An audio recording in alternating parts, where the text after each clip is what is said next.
না শুনলাম জানতেন তো, বললেন না কেন যে আমার এনে কেন্দ্র করে যাবে না পানি উঠে? স্যার অতিরিক্ত বৃষ্টি হলে প্লিজ ফর গড সেক, আগে নর্মালি পানি এখানে থাকে না। আবারও বলি আপনাকে, এই পরীক্ষাটার আগের দিন চট্টগ্রামে পরীক্ষা বন্ধ হয়েছে, ঢাকা শহরও চলে হয়েছে। কুমিল্লায় খালি বৃষ্টি হয় না, বৃষ্টি হতে পারে। এই কথাটা প্রিন্সিপাল হিসাবে আপনি যারা পরীক্ষা কেন্দ্র দিয়েছে তাদেরকে কমিউনিকেট করা উচিত ছিল। তো এটা তো নতুন ঘটনা না, কিন্তু কেন্দ্র যখন দিচ্ছে আপনি তো যে কোনো কেন্দ্র গ্রহণ করতে বাধ্য না। আপনি বলবেন যে আমার এখানে কেন্দ্র দিলে এই সমস্যা আছে, পানি উঠে পরীক্ষার্থীদের অসুবিধা হবে, তারপর লেট দ্য গভর্নমেন্ট ডিসাইড। আজকে যে সারা গভর্নমেন্টকে আপনি একটা প্রশ্নের সম্মুখীন করে দিলেন, এখানে একটু বৃষ্টি হলে পানি উঠে, এটা কে জানে না? মাসটা আষাঢ় মাস, এই দিনে বিয়েও ঠিক হয় না, বিয়ের তারিখও বাংলাদেশে কেউ ঠিক করে না। আপনি বলবেন এখানে যে পানি উঠে, এটা আজকে নতুন ঘটনা না। কলেজ কর্তৃপক্ষের থেকে পৌরসভা অথবা সিটি কর্পোরেশনকে আপনাকে জানিয়েছেন কিনা কার্যকর ব্যবস্থা নিতে, যাতে পানি এখানে না উঠে চলে যায়?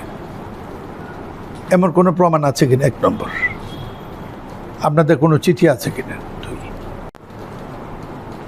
এই একটি বছর দুর্যোগপূর্ণ অবস্থার মধ্যে পরীক্ষা হচ্ছে কেন? যে এটা নিয়ে সরকার নীতিগতভাবে সিদ্ধান্ত নেওয়া মাত্র পরীক্ষা হলো, কিন্তু আগের দিন কুমিল্লা দেখার পরে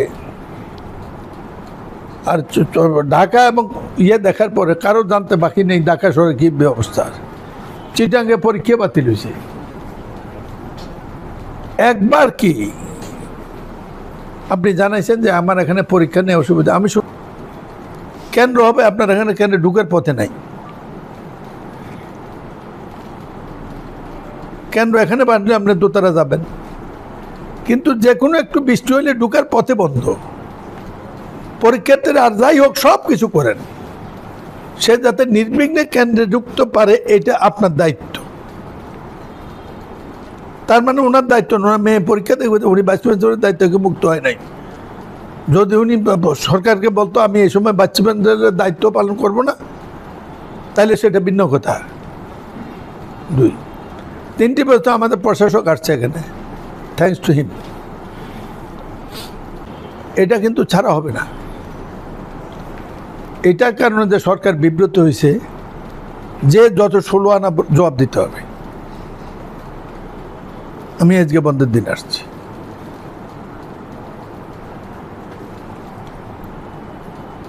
একটি ঘটনায় একটি রিপোর্টের উপরে সেদিন পরীক্ষাটা বাতিল করে দিলে গভর্নমেন্টে বিব্রত হয় না? অনেক কারণে পরীক্ষা বাতিল হয়, পরে অ্যাডজাস্ট করতো। আপনি বা আপনার আগে আমাদের সিটি কর্পোরেশনকে বা পৌরসভাকে আপনার কোনো দিনও লিখছিলেন কিনা যে এখানে জলাবদ্ধতা হয়ে যায়, ছাত্ররা ক্লাস করতে পারে না, বৃষ্টি হলে বন্ধ হয়ে যায়? কোনো লিখছিলেন কিনা সিটি কর্পোরেশন কোনো চিঠি? না, এটা আমাকে এই কয়টা প্রশ্নের জবাব লিখিত দেবেন, এবং বাই ইভিনিং টুডে আমি নিয়ে যাব ঢাকায়। কারণ এখন আপনি জবাব দিলে তো আমি প্রতিকার কিছু করতে পারবো না, আমি এটাই প্রডিউস করব। কারণ আমি একটা চিঠি বার্তা পাঠিয়েছি। এক, আমি এনএর এমপি, আপনার নাম শুনছিলেন আমার।